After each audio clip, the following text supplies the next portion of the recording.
To get a better understanding on the successes or failures of my three products, I organised a group of students and presented them with three products I created for my A2 Media portfolio. With this, I was hoping to see what they thought were the positives in the things I created and what they thought could have been better. I presented them with various questions in the hope of understanding their opinions.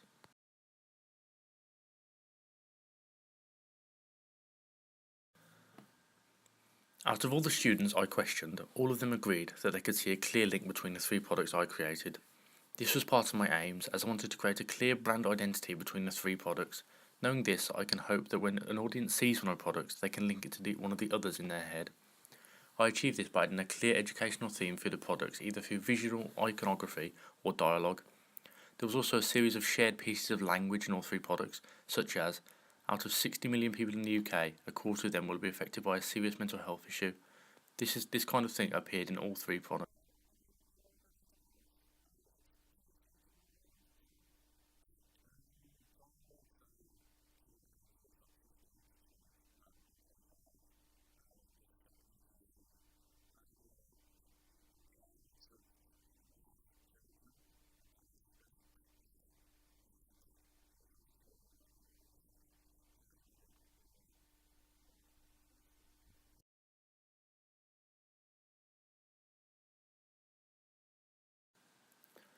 One of the main aims of my products was to appeal to the intended target audience. My products are primarily aimed at teenagers aged 13 to 19, with a secondary audience of parents aged 40 to 55. I hope that from viewing these products, the groups of students will be able to see this. The majority of the students believe that the audience were as intended, or the other way around.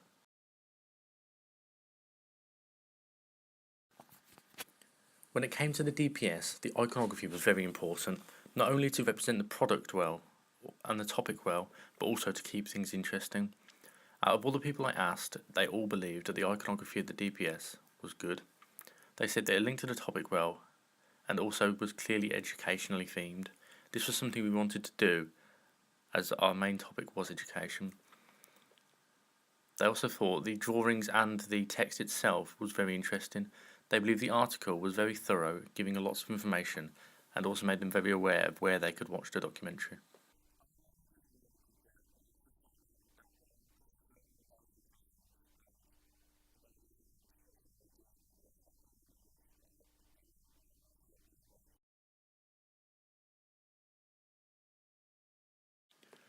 For the documentary to sound good, it was very important that all the sound levels were correct and that certain clips would not be lots louder than the other ones. Therefore, I gave them the simple question of asking if they believed the sound levels were good, and all of them agreed that they were. They didn't think there were any unnecessary spikes in the sound, and it wasn't difficult to listen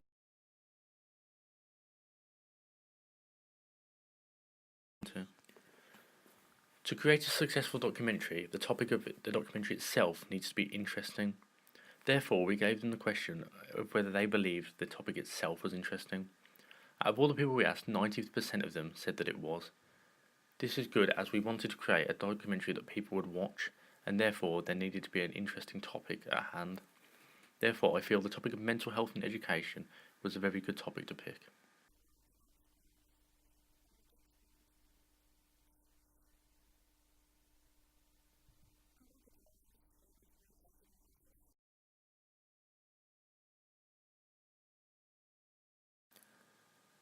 To get an idea about which part of the documentary was the strongest, we asked the students which was their favourite part of the documentary.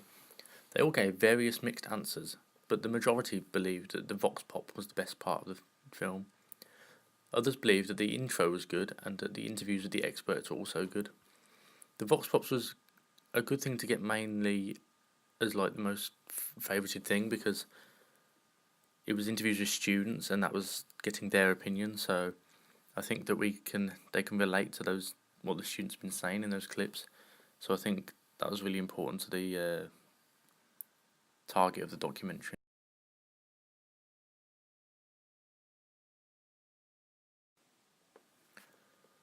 We wanted to know how well we had represented the topic of mental health through various elements such as the vox pops, the dialogue, and the expert interviews. Every single one of the people we asked think that we had done it very effectively. This was important as the entire topic of the film is mental health, and if we hadn't addressed the issues properly, then we couldn't say that we had successfully talked about the topic. This was something we thought about the entire time we were planning and creating the film. We had to mention mental health in literally everything we did, and we didn't want to skew it away from the actual topic itself.